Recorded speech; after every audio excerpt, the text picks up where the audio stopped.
بسم اللہ الرحمن الرحیم۔ محترم ناظرین، موت آنے سے 40 دن پہلے کیا ہوتا ہے؟ موت سے 40 دن پہلے انسان کے جسم میں کون سی خاص نشانی ظاہر ہونے لگ جاتی ہے؟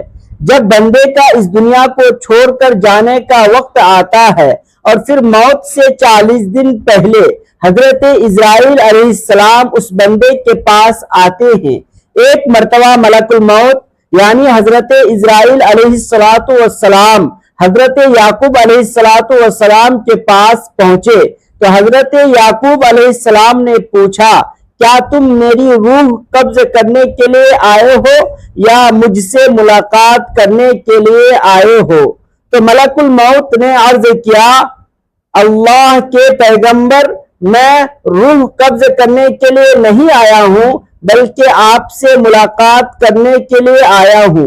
تو حضرت یعقوب علیہ السلام نے فرمایا کہ ٹھیک ہے، لیکن جب تم میری روح قبض کرنے کے لیے آؤ تو کوئی قاصد میری طرف لازمی روانہ کر دینا، کوئی پیغام میری طرف لازمی بھیج دینا۔ تو ملک الموت نے کہا، میں جب آپ کی روح قبض کرنے کے لیے آؤں گا تو اس سے پہلے 2 یا 3 قاصد روانہ کر دوں گا اور وہ آپ کو اطلاع کر دیں گے۔ چنانچہ ایک وقت آیا جب ملک الموت حضرت یعقوب علیہ السلام کے پاس اچانک آ گئے اور روح قبض کرنے کی بات کی تو حضرت یعقوب علیہ السلام نے فرمایا کہ تم نے تو مجھ سے وعدہ کیا تھا کہ میں تمہاری روح قبض کرنے سے پہلے کوئی قاصد تمہارے پاس بھیجوں گا، اچانک روح قبض کرنے کے لیے نہیں آؤں گا۔ تو ملک الموت نے کہا، میں نے آپ کی طرف قاصد بھیجے تھے۔ حضرت یعقوب علیہ السلام نے فرمایا، وہ کون سے قاصد تھے؟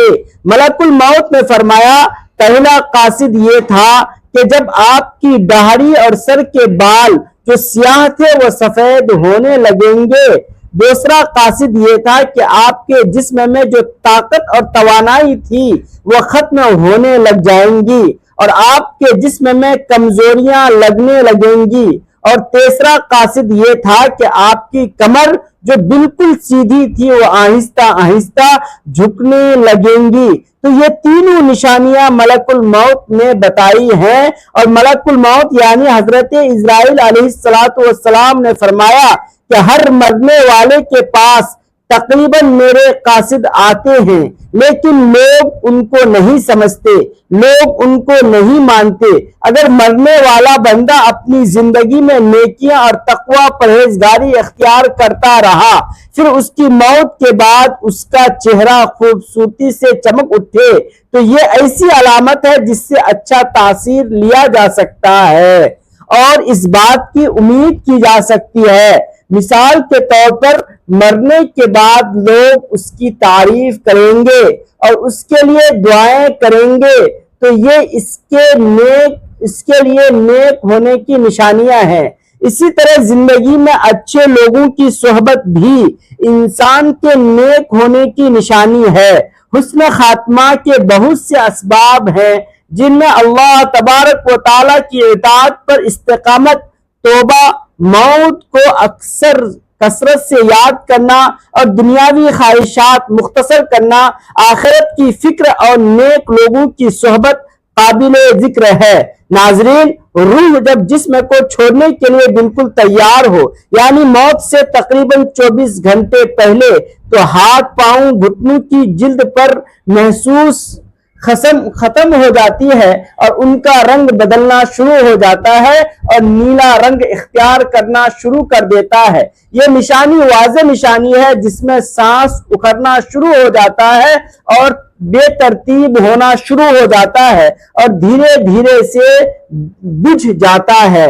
حضرت عائشہ صدیقہ رضی اللہ تعالی عنہا سے روایت ہے کہ رسول اکرم صلی اللہ تعالی علیہ وسلم نے ارشاد فرمایا کہ جب اللہ تبارک و تعالیٰ کسی بندے کو نیک بخت بنانا چاہتا ہے تو مرنے سے 1 سال پہلے ایک فرشتہ اس کے پاس بھیجتا ہے اور وہ اس کو درست کرتا ہے اور نیک عمل کی طرف خواہش دلاتا ہے یہاں تک کہ وہ نیک حالت میں مرتا ہے۔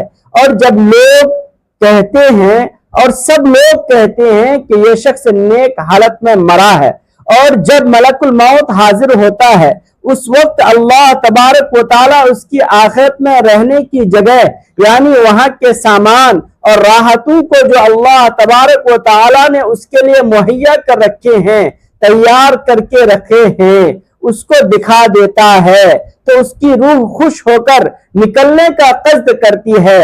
اس وقت یہ شخص اللہ تبارک و تعالیٰ کی ملاقات کے لیے خواہش کرتا ہے اور اللہ تبارک و تعالیٰ اس کی ملاقات کو پسند بھی کرتا ہے۔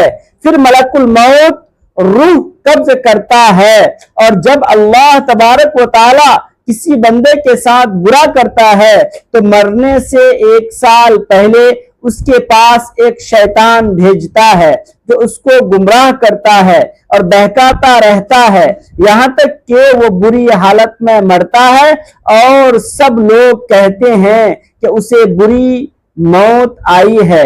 جب ملک الموت حاضر ہوتا ہے تو اللہ تبارک و تعالیٰ اس کی آخرت میں رہنے کی جگہ اس کو دکھا دیتا ہے تو اس کی روح خوف سے بدن کے اندر گھس جاتی ہے۔ اس وقت اللہ تبارک و تعالیٰ کی ملاقات یعنی سامنے آنے کو یہ ناپسند کرتا ہے، اور اللہ تبارک و تعالیٰ اس کی ملاقات کو بھی ناپسند کرتا ہے۔ پھر ملک الموت اس کی روح سختی سے کھینچ کر قبض کرتا ہے۔ کتاب الفیض کے مصنف اس حدیث کی تشریح میں کہتے ہیں کہ ملک الموت کے بلانے پر جان اس طرح نکلتی ہے جیسے سپیرا سانپ کو اس کے سوراخ سے بلائے، اور مومن اور کافر دونوں کے جسم سے روح نکلنے کی حالت ایسی ہوتی ہے۔ فرق صرف یہ ہے کہ مومن کی جان تو خود نکل کر جانا چاہتی ہے اور کافر کی جان جسم کے اندر واپس جانا چاہتی ہے۔ حضرت جابر رضی اللہ تعالی عنہ سے روایت ہے کہ میں نے رسول پاک صلی اللہ تعالی علیہ وسلم کو وفات سے 3 دن قبل یہ کہتے ہوئے سنا کہ تم میں سے جو کوئی مرے تو اس حالت میں مرے کہ وہ اللہ تبارک و تعالیٰ کی نسبت اچھا گمان رکھتا ہو، اللہ تعالیٰ کے پاس اعمال صالحہ لے کر جائے۔ بس اس کا مفہوم یہ ہوا کہ اعمال صالحہ کی پابندی اس قدر کرے کہ مرتے وقت حق تعالیٰ شانہ کے ساتھ حسن ظن پیدا ہو جائے۔ حضرت انس رضی اللہ تعالی عنہ نے فرمایا کہ رسول اکرم صلی اللہ تعالی علیہ وسلم نے ارشاد فرمایا کہ دیکھو تم میں سے جو کوئی مرے وہ اس حالت میں مرے کہ وہ اللہ تبارک و تعالیٰ کی نسبت اچھا گمان رکھے، کیونکہ اللہ تعالیٰ سے اچھا گمان رکھنا جنت کی کنجی ہے، یعنی جس کو حق تعالیٰ سبحانہ سے حسن ظن پیدا ہوگا وہ جنت میں چلا گیا۔ روایت میں ہے کہ حضرت عمر فاروق رضی اللہ تعالی عنہ نے فرمایا کہ رسول کریم صلی اللہ تعالی علیہ وسلم نے فرمایا کہ جب اللہ تبارک و تعالیٰ کسی بندے کو دوست رکھتا ہے اس کو شہد جیسی خوشگوار چیز دیتے ہیں، یعنی اعمال صالحہ اور اخلاق حسنہ کی توفیق عطا فرماتے ہیں۔ صحابہ کرام نے پوچھا کس طرح شہد کرتا ہے؟ آپ نے فرمایا موت سے پہلے نیک کام کرتا ہے یہاں تک کہ اس کے پڑوسی اس سے خوش ہو جاتے ہیں۔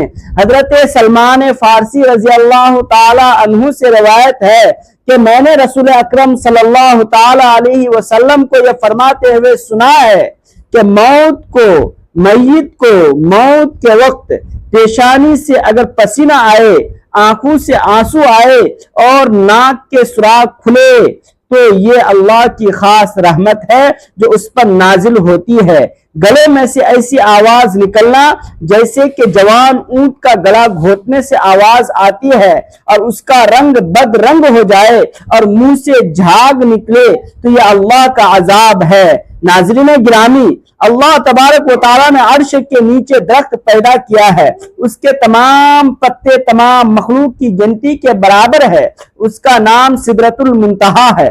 جب بندے کی زندگی کی عمر ختم ہو جاتی ہے 40 دن باقی رہ جاتی ہے تو حضرت اسرائیل علیہ السلام کے سامنے اس کا ایک پتا گر جاتا ہے، اس پر اس بندے کا نام لکھا ہوتا ہے۔ اس وقت تمام فرشتے اس کو مردہ کہتے ہیں، یعنی مردوں میں شامل کر لیتے ہیں، اور وہ دنیا میں 40 دن تک زندہ رہتا ہے۔ جب 40 دن پورے ہو جاتے ہیں تو ملک الموت اس کے پاس آتا ہے اور اس کے سامنے بیٹھتا ہے۔ اس وقت بندہ اپنی موت کی تکلیف میں ہوتا ہے۔ جب ملک الموت کو دیکھتا ہے تو گھبرا کر پوچھتا ہے کہ تم کون شخص ہو اور تمہارا کیا ارادہ ہے؟ وہ کہتا ہے کہ میں ملک الموت ہوں، مجھے تمہاری روح قبض کرنے کا حکم ہوا ہے۔ یہ سن کر وہ منہ پھیر لیتا ہے اور آنکھیں بھر آتی ہیں۔ ملک الموت کہتا ہے کہ تو مجھے نہیں پہچانتا، میں وہ ہوں جس نے تیرے رشتہ دار، تیرے ماں باپ کی روح قبض کی ہے اور آج تیری روح قبض کروں گا۔ تو نے دنیا کے حال کیسا دیکھا؟ بندہ کہتا ہے میں نے دنیا کو بے وفا اور مکار پایا۔ پھر اللہ تبارک و تعالیٰ کے حکم سے دنیا اس کے پاس آئے گی اور کہے گی اے نافرمان، تو نے اپنے رب کی کس قدر نافرمانی کی ہے اور کس قدر تو نے گناہ کیے۔ تمہیں نصیحت کی گئی اور بہت ساری باتیں تم نے سنی، لیکن تم نے جانا کہ ہم دنیا میں ہمیشہ رہیں گے۔ یاد رکھو میں تجھ سے اور تیرے اعمال سے بیزار ہوں۔ پھر اس کا اعمال اس کے سامنے آئے گا اور کہے گا اے نافرمان، تو نے ناحق طریقے سے مجھ کو حاصل کیا۔ اگر تو غریب اور مسکین پر خرچ کرتا تو آج تیرے کام آتا۔ روایت میں ہے کہ جب آدمی کی زبان بند ہو جاتی ہے، 4 فرشتے اس کے پاس آتے ہیں اور سلام کرتے ہیں۔ پہلا فرشتہ آتا ہے، وہ بعد سلام کہتا ہے کہ بندہ، اے بندے، اے اللہ کے بندے، اللہ نے مجھے تیری روزی پر مکلف کیا تھا۔ میں نے تمام زمین پر چپا چپا چھان مارا مگر تیری روزی کا ایک لقمہ بھی کہیں نہ پایا۔ بس دوسرا فرشتہ آتا ہے اور سلام کے بعد کہتا ہے اللہ کے بندے، میں تیرے پانی پر مکلف تھا، میں نے تمام زمین پر چپا چپا تلاش کیا مگر تیرے پینے کے لیے قطرہ پانی کہیں نہ پایا۔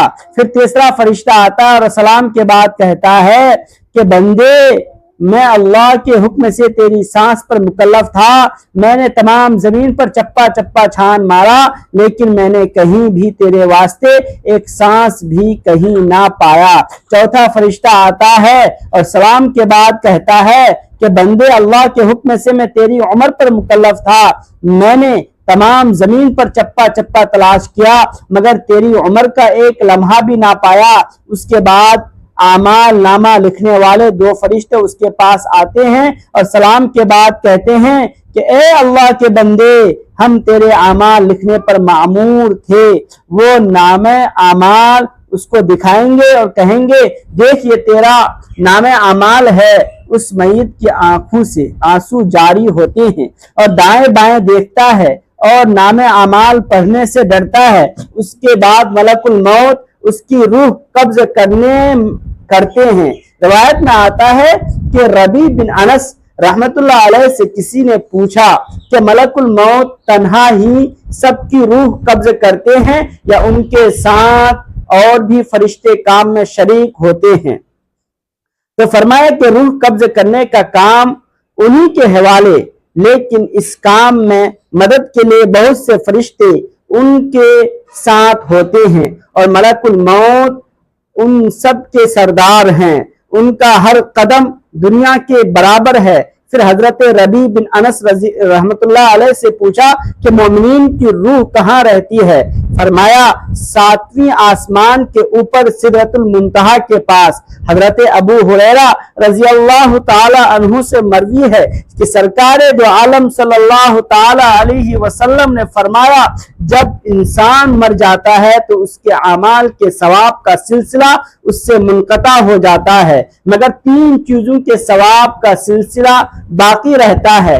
نمبر 1 صدقہ جاریہ، دوسرے تکلیف دہ چیز کو راستے سے ہٹا دینا، اور نمبر 3 اس کی صالح اولاد جو مرنے کے بعد ان کے لیے دعائیں کرے۔ ایسے اعمال جن کا تعلق دنیاوی زندگی سے ہوتا ہے ان کے اثرات مرنے کے بعد دنیا میں ختم ہو جاتے ہیں۔ ناظرین گرامی، اللہ تبارک و تعالی سے دعا ہے کہ اللہ پاک ہمیں نیک اعمال کرنے کی توفیق عطا فرمائے اور ہمارا خاتمہ ایمان پر فرمائے، آمین۔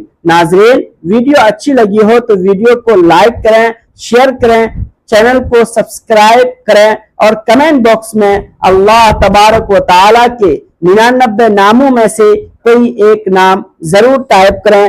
اگلی ویڈیو تک کے لیے اجازت دیجیے۔ جزاک اللہ خیر۔ السلام علیکم ورحمۃ اللہ وبرکاتہ۔ خدا حافظ۔